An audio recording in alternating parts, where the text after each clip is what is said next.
मिर्गी वैसे तो किसी को भी हो सकती है, लेकिन बच्चों में दौरा पड़ना एक बड़ी समस्या हो सकती है और अक्सर मिर्गी का दौरा पड़ने पर इंसान अपना संतुलन खो देता है या बेहोश हो जाता है।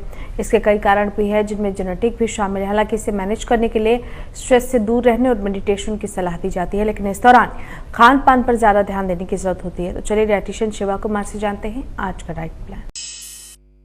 हेलो, नमस्ते, सत श्री अकाल। कैसे हैं आप सब? उम्मीद करता हूँ सेफ होंगे, सुरक्षित होंगे। मैं हूँ डाइटिशियन शिवा। आज हम बात कर रहे हैं एपिलेप्सी के ऊपर, दैट इज सीजर्स के ऊपर, दैट इज दौरे पड़ना। काफी सारे पेशेंट्स एक ही क्वेश्चन पे आते हैं कि मैम ऐसा कुछ हो रहा हो तो हमें कैसे पता चलता है। आपको एक चीज समझनी पड़ेगी। आज जो पेशेंट आए मेरे पास वो इतना डिफिकल्ट था। वो बच्चा जो था वो सूडो सीजर है जो क्रिएट कर रहा था। सूडो सीजर मतलब आप क्योंकि बच्चे पे ध्यान नहीं देते हैं, बच्चे गूगल कर लेते हैं या बच्चे ऐसा कुछ चीज को टीवी में देख लेते हैं, उसके बाद वो उसको इमिटेट करना शुरू कर देते हैं। इसे कहते हैं सूडो सीजर्स। उन सूडो के ऊपर आपको पता होना चाहिए कि क्या सच में आपके बच्चे को इतनी दिक्कत आ रही है। हम लोग 3 चीजों में कंफ्यूजन होती है। फर्स्ट इज कि मैं तो टाइम दे रहा हूँ, मेरे बच्चा तो कभी ऐसा कर नहीं सकता। सेकंड इज कि मेरे बच्चे को तो ऐसा कुछ मालूम ही नहीं है, उसे समझ ही नहीं आ सकता ये क्या होता है और कैसे होता है। थर्ड, मेरा बच्चा कभी इतना अच्छा एक्टिंग ही नहीं कर सकता, मुझे मेरे बच्चे को बहुत कुछ मालूम है।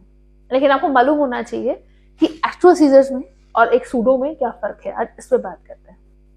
अगर सूडो आ रहा है या आपका बच्चा नेचुरली उसको दौरा पड़ रहा है, यहाँ से वो एक प्रिटेंड कर रहा है, तो दोनों चीजों में हम क्या करते हैं, बच्चे को बहुत कस के पकड़ लेते हैं। या जिनको भी दौरा पड़ रहा होता है तो हम जाकर उन्हें कस के पकड़ लेते हैं। हम उनको एकदम काम और कंपोज है जो करने लग जाते हैं और एकदम से कभी हाथ पकड़ने लग जाता है, कुछ कर जाते हैं। जब भी आपकी मोटर एक्टिविटी बिल्कुल नम होने लगती है, आपको मालूम ही नहीं चल रहा होता कि बॉडी एकदम से आपकी वाइब्रेट है जो होने लग जाती है, आपकी मुंह से झाग आनी शुरू हो जाती है, सलाइवा आना शुरू हो जाता है, आपको पता नहीं चल रहा होता। तो उस सब में पेशेंट को होल्ड नहीं करना चाहिए। आप कभी भी ऐसे पेशेंट को होल्ड करते हैं तो पेशेंट को इंजरी के चांसेस मल्टीपल फोल्ड है जो बढ़ जाते हैं। कई लोग मुंह बहुत कस के पकड़ लेते हैं, उसमें टंग आपके दांतों के बीच में आने का डर होता है और डीप बाइट्स हैं जो हो जाती हैं। तो आपको मालूम होना चाहिए कि अगर सीजर आ रहे हैं तो प्लीज उनको रोक दीजिए, उन्हें कुछ छोड़िए मत उस ड्यूरेशन के लिए। अगर 24 आवर्स के अंदर अंदर 2 बारी सीजर हैं जो आ रहे हैं तो दैट मीन्स एपिलेप्सी पॉजिटिव है पेशेंट, और उसको बारी बारी इश्यूज आएंगे ही आएंगे। उसके अकॉर्डिंग उसको थोड़ा सा डाइट में ध्यान, थोड़ा सा बॉडी मॉनिटरेशन में ध्यान, प्लस लाइफस्टाइल मॉडिफिकेशन है जो करना ही पड़ेगा। लेकिन अगर बच्चा सूडो में है, सूडो इन सेंस कि मुझे यहाँ पेन हो रही है, मुझे वहां पेन हो रही है, हो कुछ भी नहीं रहा होता, क्योंकि आप बच्चे के ऊपर ध्यान नहीं दे रहे होते हैं। अपनी हम लाइफस्टाइल्स में इतने बिजी हैं, हमें मालूम ही नहीं चलता कब हम इतना बिजी हो गए कि हम बच्चों को इग्नोर है जो कर रहे हैं। तो उसमें क्या करें, इस पर बात करते हैं। अगर आपको लगता है कि ईजी या उनके जो बच्चों के आपने टेस्ट करवाए वो नॉर्मल आ रहे हैं, तो उसको सिर्फ एक इमोशनल काउंसलिंग की via your parents, via your own self health requirement है।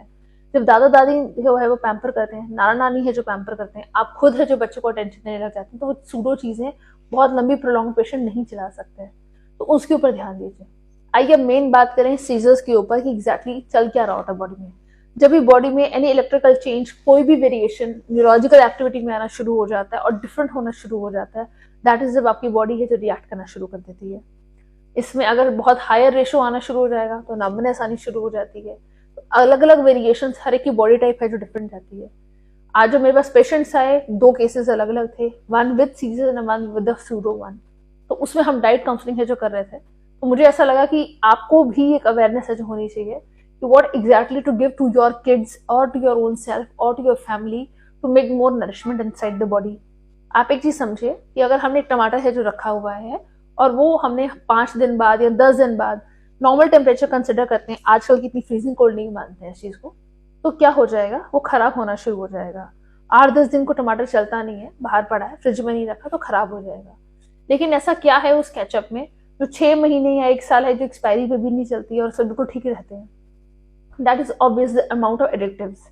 जितने adulterations plus additives हैं जो ऐड किए जाते हैं मील्स में, आपका खाना उतना ही है जो खराब होना शुरू हो जाता है, which has causes epilepsy as that major issues nowadays। 3 साल के बच्चे को, 4 साल के बच्चे को, 18 साल के बच्चे को बहुत कॉमन है और बहुत मॉडरेशन में पेशेंट हैं जो अपने आपको वेरिएशंस में चले जाते हैं। आइए इस चीज पे बात करें, क्या खाने को देना चाहिए। बेसिकली कीटोजेनिक डाइट है जो हमारे लिए बहुत ज्यादा बेटर होती है, which is good in fat and low in carbohydrates. आपकी अगर गुड फैट रेशो है जो बॉडी में अच्छी जाएगी तो आपके न्यूरोलॉजिकल जो डैमेज है वो कम होना शुरू होता है। दौरों के दौरान जो पेशेंट फील करते हैं उसके बाद याददाश्त की इश्यूज हैं जो आने लग जाते हैं, इससे हम शॉर्ट टर्म मेमोरी लॉस पे भी इफेक्ट कर सकते हैं, लॉन्ग टर्म मेमोरी लॉस भी है जो इफेक्ट किया जा सकता है। तो आपको मालूम होना चाहिए किस इफेक्ट पे बॉडी का है जो आएगा। आप बारी बारी उस बच्चे को प्रेशराइज करते हैं, तू पढ़ नहीं रहा है, तू पढ़ नहीं रहा है, आपको पता होना चाहिए। इसमें एक और मैं बात ऐड करना चाहती हूँ, एक होते हैं साइलेंट सीजर्स, जो कि एक बच्चा बैठा हुआ है, हम सब आपस में बात कर रहे हैं और बात करते करते हम नॉर्मल हैं सब लोग, लेकिन एकदम से बच्चे हैं वो चुप हो जाते हैं, वो गुम हो जाते हैं, और टीचर्स हैं जो उनके स्कूल से कंप्लेन करते हैं कि आपका बच्चा है जो एक्टिव पार्टिसिपेट नहीं करता है।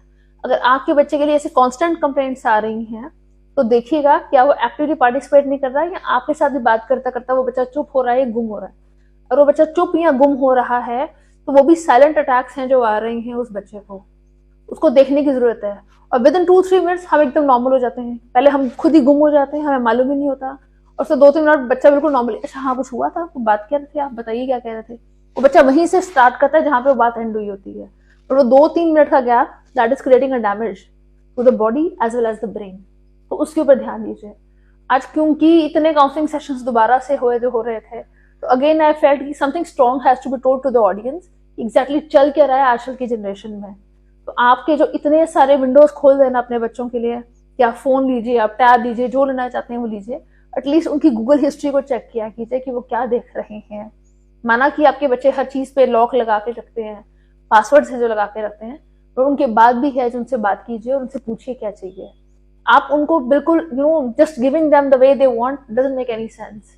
उनको प्लीज इमोशनल टाइमिंग, उनका फिजिकल टाइमिंग, उनको उतनी ही पैम्परिंग है जो दीजिए जब आप उनको 2 या 3 साल की है जो देते हैं, उसके ऊपर ध्यान दीजिए। Last of all with the diet हम चीजों को क्या क्या मेंटेन करना उस पर बात करते हैं। जिनको बहुत ज्यादा फ्रीक्वेंट सीजर्स आ रही हैं, 1 बनाना डेली है जो खाना चाहिए, ताकि मैग्नीशियम का रेशो वेरिएशन पे ना जाए, और मैग्नीशियम बॉडी का अच्छा जाएगा तो इफेक्ट बाय डिफॉल्ट अच्छा आएगा ही आएगा। वॉलनट्स हैं जो एक्स्ट्रा ऐड करने चाहिए, 2 से 3 डेली वॉलनट्स हैं। जिन लोगों को दौरे आते हैं प्लीज बनानास हैं जो ऐड करने हैं, आप डेली एक बनाना है जो इन पेशेंट्स को है जो देंगे, ताकि ये बॉडी में मैग्नीशियम की डेफिशिएंसीज ना हो। अगर आप नॉनवेज खाते हैं तो फिश है जो इंट्रोड्यूस की जा सकती है, फिश नहीं करनी चाहिए तो आप टोफू है जो खा सकते हैं, ताकि प्रोटीन का लोड बॉडी में डैमेज ना जाए और आपकी बॉडी की स्पाइन रेशो है जो वीक ना होनी शुरू हो जाए। लास्ट ऑफ ऑल फ्रूट्स का रेशो ज्यादा रखिए, ताकि एंटीऑक्सीडेंट्स बॉडी में ज्यादा जाए और न्यूरोट्रांसमीटर्स आपको इतना डैमेज ना हो। काफी सारी फीमेल्स को आयरन है जो दिया जाता है प्रेगनेंसी में, और हम सब उसको इतना लेते हैं कि नहीं मुझे नहीं खाना है आयरन, तो मुझे बिल्कुल पसंद नहीं है, मैं तो टैबलेट नहीं खा सकती, मुझे पसंद नहीं है, ये नहीं है वो नहीं है। जब आप ऐसा कर रहे हैं तो प्लीज ध्यान रखिएगा कि आपकी जो बॉडी का स्पाइन है उसके साथ जो नर्व्स हैं जो कनेक्ट हो रही हैं, और जो आपकी बॉडी में प्रमोशन है जो आ रही है, ग्रोथ है जो आ रही है, उसके लिए आयरन जरूरी है, इसलिए आपको खाने को दिया जाता है। ये सोच के कि नहीं नहीं मेरे बच्चे को तो कोई रिक्वायरमेंट नहीं, मैं तो बहुत अच्छा खाना खा रही हूँ, मेरे हेल्थ से ही बच्चा है जो बनेगा, तो मुझे इतना कुछ एक्स्ट्रा सप्लीमेंट्स खाने की जरूरत नहीं है। तो ड्यूरेशन ऑफ द प्रेगनेंसी, जी हाँ आपको आयरन है जो खाना है, अगर आपको अपने आप को और अपने बच्चों को इस चीज से है जो बचाना है, तो अपने आप को पैम्पर कीजिए, अपने आप को प्यार कीजिए, एंड अबव ऑल अपने बच्चों को इमोशनल टाइम है जो दीजिए। जी हाँ उन्हें जरूरत है, ताकि एक बच्चे को सीजर है वो माना जा सकता है, बट उससे ज्यादा तकलीफ और दुख होता है देख के जब बच्चा एक सूडो प्रिपेयर कर रहा होता है कि मुझे कुछ हो रहा है। रादर उसके बजाय उसको ऐसे डॉक्टरों में लेने के बजाय उसे प्यार कीजिए, उसे पार्क लेके जाइए, मॉल लेके जाइए, हर जिद मानने की जरूरत नहीं होती। Thank you so much for joining me.